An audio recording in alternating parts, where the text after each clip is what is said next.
At 11:41 in the morning on February 1st, 1943, Second Lieutenant Kendrick Bragg was flying straight and level at 25,000 feet over Tunisia when a German fighter collided with his bomber. The impact sounded like a freight train hitting a bridge. Metal screamed. The control yoke jerked in Bragg's hands. The B-17 shuddered, yawed hard right, then dropped 200 feet before he could recover. Bragg was 23 years old, from Camden, Arkansas, flying his 8th combat mission. He had been a pilot for 14 months. The aircraft was named All-American, serial number 41-24406AB-17F, Flying Fortress. 4 Wright Cyclone engines, each producing 1,200 horsepower. Maximum takeoff weight 65,000 pounds. Crew of 11 men. They had just completed a bombing run on Tunis Harbor and were returning to base at Biskra, Algeria, 90 miles southwest across enemy-held territory.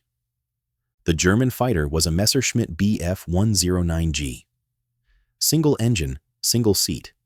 The pilot had attacked from above and behind, diving through the American formation at over 400 miles per hour. He had misjudged his approach. Instead of breaking away after his firing pass, he collided with the B-17's fuselage just behind the wings. His propeller hit first. 3 spinning blades, each 4 feet long, traveling at 2,700 revolutions per minute. They cut through aluminum like a saw through plywood. The propeller sliced a gash 16 feet long and 8 feet deep through the bomber's fuselage. The cut started at the top of the aircraft, behind the radio compartment, and carved down through the fuselage structure to the belly. It severed all vertical support members. It cut through hydraulic lines, oxygen lines, electrical cables. It nearly severed the entire tail section from the rest of the aircraft. The tail was still attached, but barely. 2 control cables and approximately 18 inches of metal skin along the bottom of the fuselage were holding 1,200 pounds of tail section to the aircraft. After the propeller cut through, the Bf-109's left wing struck the B-17's horizontal stabilizer. The impact tore the German fighter apart. The Bf-109 disintegrated into burning fragments that fell away through the morning sky. The pilot, whose name was never recorded, died instantly. His aircraft's remains tumbled toward the Tunisian desert 5 miles below. Bragg felt the collision through the control yoke before he understood what had happened. The yoke went slack, then stiff, then responded again, but with a delay. He pulled back. Nothing. Then the nose came up, but slowly, too slowly. The aircraft was still flying, still responding to controls, but something was catastrophically wrong. He looked left out his window. The left wing appeared intact. Engines 3 and 4 were running normally. He looked right. Wing intact. Engines 1 and 2 running. He checked his instruments. Airspeed 162 miles per hour. Altitude 24,800 feet and descending. Oil pressure normal on all engines. He keyed his intercom and asked for damage reports. The responses came back in fragments. The waist gunners reported a massive hole in the fuselage. The radio operator reported his compartment was destroyed. The ball turret gunner reported he could see daylight through the fuselage above him where there should be solid metal. Then Staff Sergeant Michael Zuck, the tail gunner, reported Zuck was stationed in the tail section, 35 feet behind Bragg. He said the tail was moving independently from the rest of the aircraft. He could see the fuselage ahead of him through a gap where the metal skin had separated. He said the tail was swinging left and right. He said he could see sky through the gap. Bragg understood then what had happened. The aircraft had been cut nearly in half. The tail section was still attached, but held on by almost nothing. Every instinct told him to order bailout. Standard procedure for structural failure was immediate evacuation. The aircraft should break apart at any moment. If it did, anyone still aboard would die. But Bragg hesitated. The aircraft was still flying. The engines were running. The controls were responding, even if delayed. They were at 25,000 feet over enemy territory. If the crew bailed out here, they would land in German-held Tunisia. 11 men, all of them prisoners or dead. Bragg made a calculation. 90 miles to base. Current speed 160 miles per hour. 34 minutes of flight time if they maintained speed and heading. 34 minutes of keeping this aircraft together when it should already be falling apart. Bragg's co-pilot was Second Lieutenant Robert Engel, 22 years old, from Milwaukee. Engel had seen the German fighter coming. He had watched it dive through the formation. He had seen the collision. Now he was staring at the instrument panel, watching the airspeed needle fluctuate and the altimeter slowly unwind. His face was white. He said they should bail out. Everyone should bail out right now before the tail breaks off. Bragg said no. He said they were going to fly it home. Engel said that was impossible. The aircraft was cut in half. It could break apart any second. Bragg repeated his order.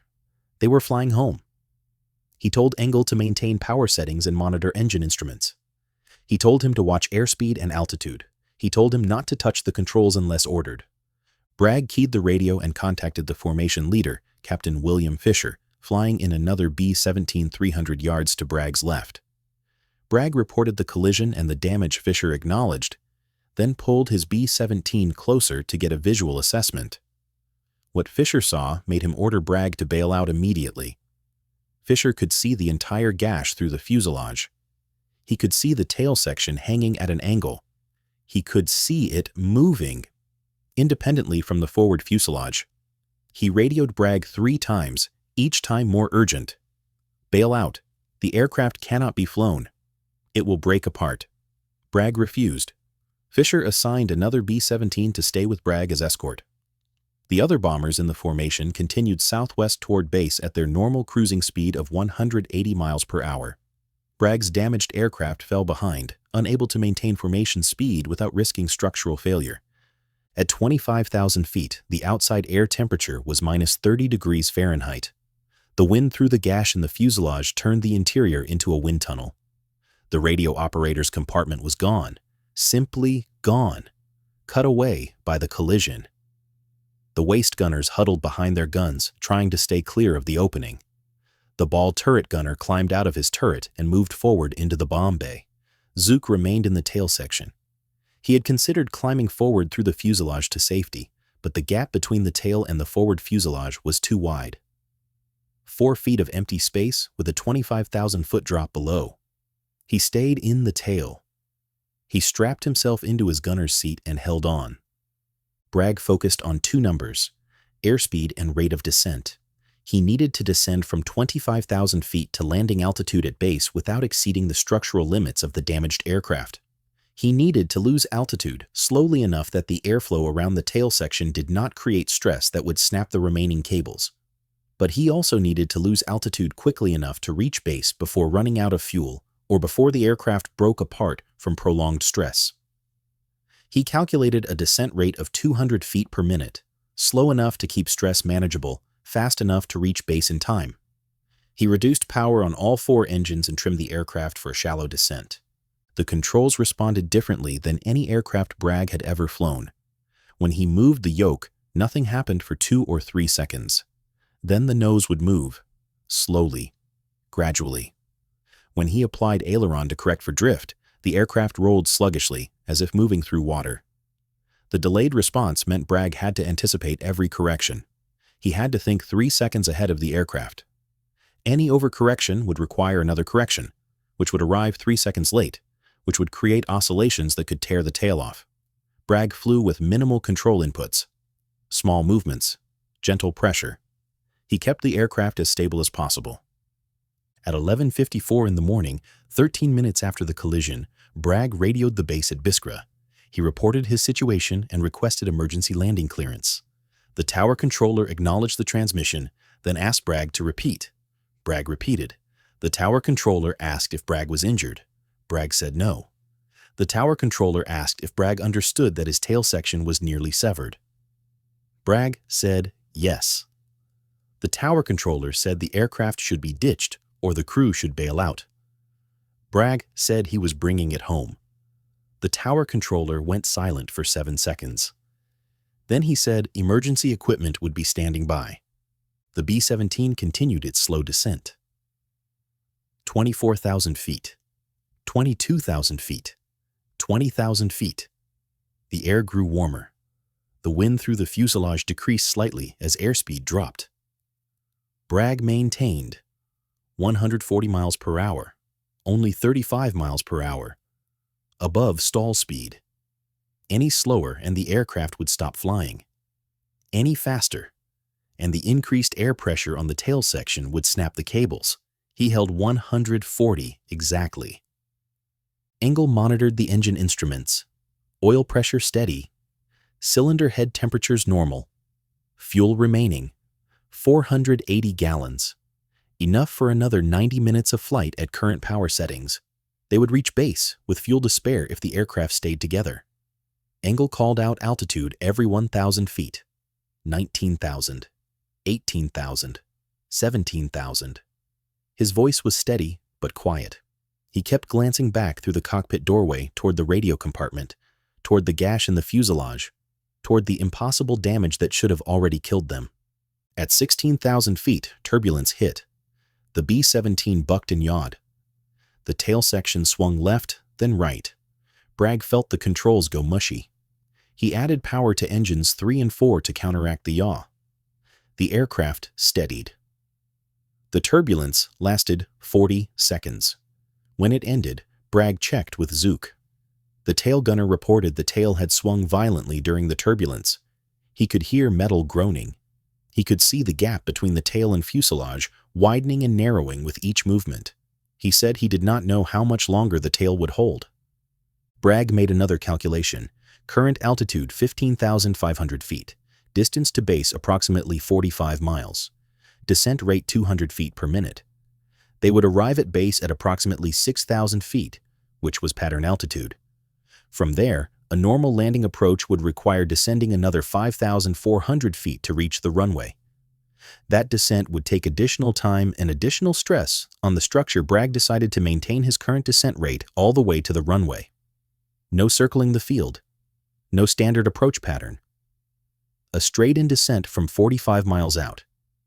He radioed the tower with his intention. The tower controller cleared him for straight-in approach to any runway. All other traffic was being diverted.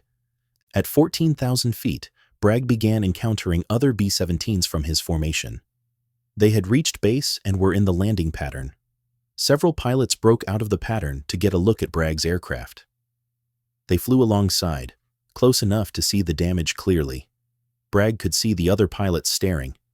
Some of them shook their heads. One pilot gave a thumbs up, then peeled away. The gesture felt like a goodbye.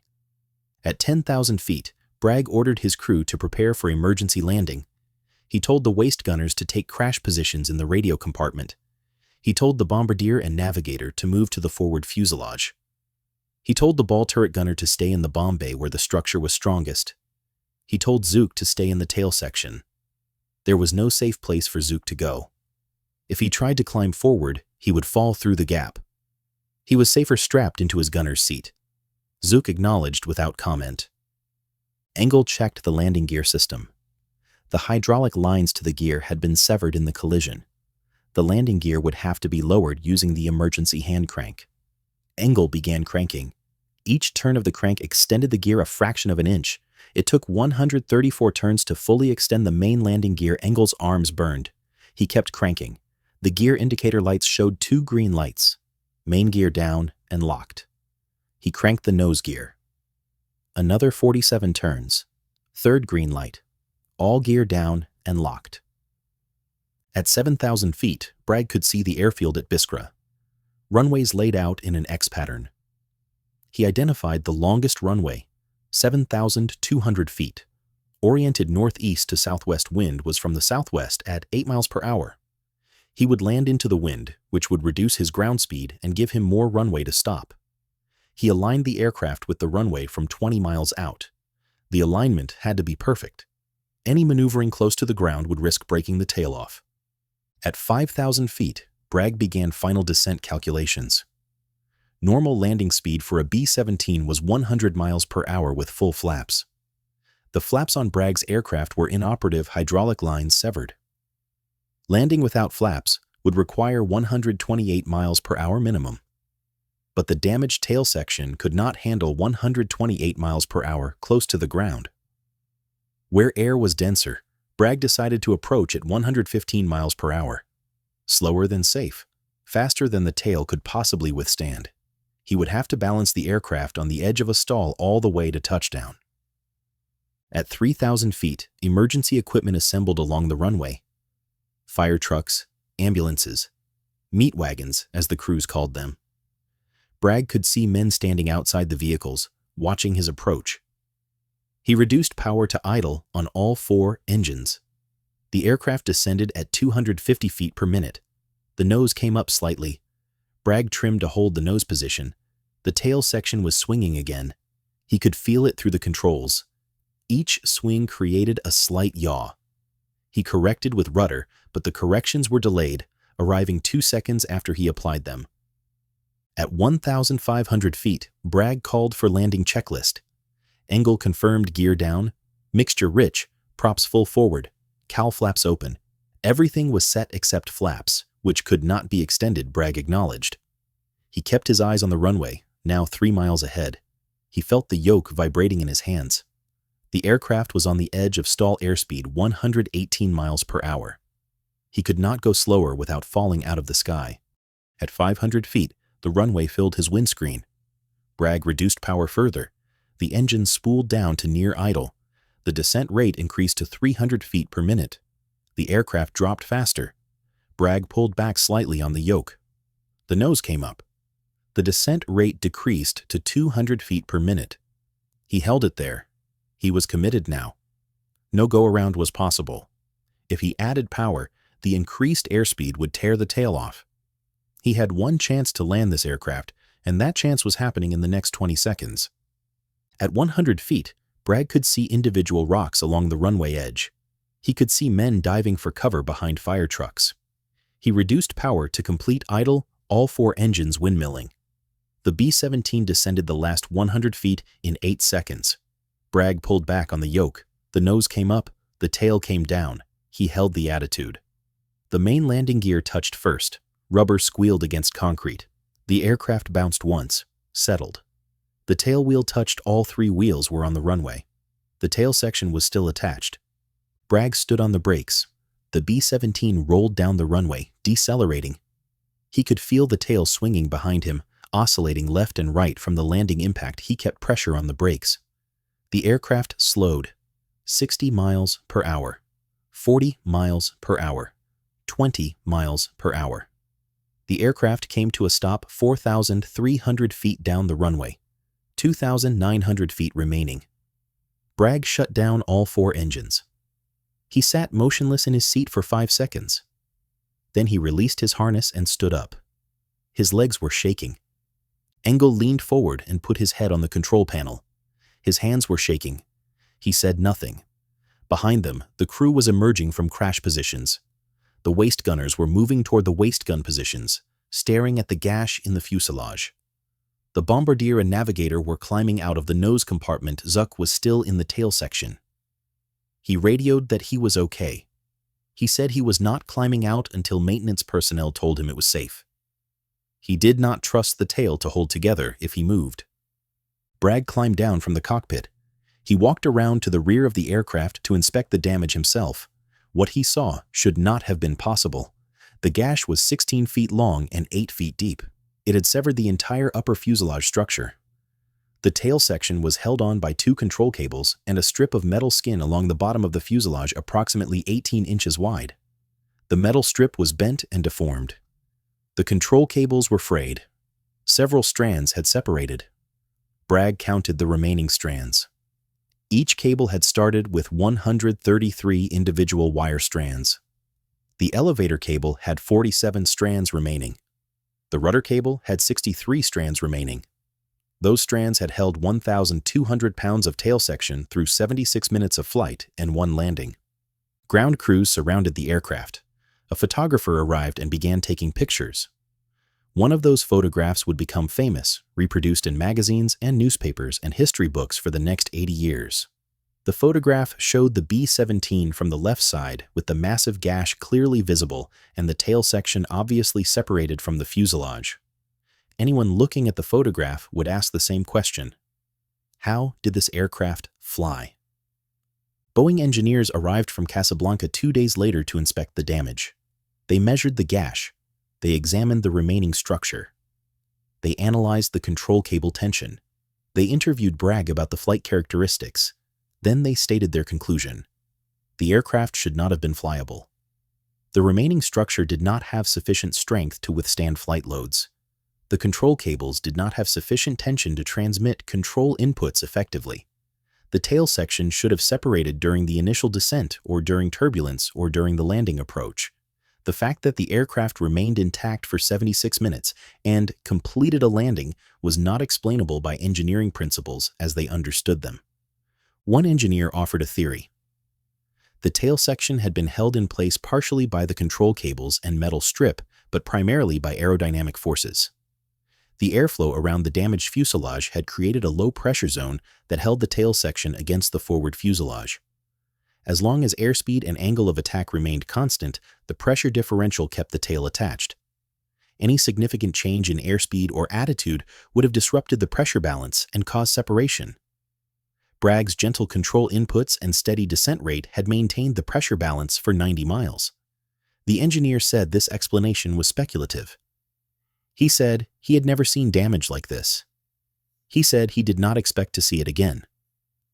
The question of what to do with the aircraft remained. Standard procedure for aircraft with structural damage this severe was salvage. Strip it for parts, scrap the rest. But the aircraft had flown 90 miles with its tail nearly severed. That suggested something about B-17 structural resilience that might be useful to understand. Boeing wanted the aircraft returned to the United States for detailed analysis. The Army Air Force decided instead to repair it in North Africa and return it to service. The repair would serve as a test case for field repair capabilities. Repair work began on February 8, 1 week after the landing. Maintenance crews fabricated new fuselage sections from salvaged B-17 parts. They cut away the damaged metal and welded in new structure. They replaced all severed cables and hydraulic lines. They reinforced the repair area with additional stringers and frames. The repair took 47 days. On March 27th, test pilots flew the aircraft. They reported normal flight characteristics. The aircraft was returned to operational status. All-American flew 23 more combat missions after the repair. It dropped bombs on targets in Tunisia, Sicily, and Italy. It encountered enemy fighters 6 more times. It took flak damage on 9 missions. It returned safely each time. In October 1943, the aircraft was rotated back to the United States for overhaul. It served as a training aircraft in Florida until the end of the war. It was scrapped in 1946. The famous photograph survived. So did the crew. Bragg flew 34 more combat missions after February 1st.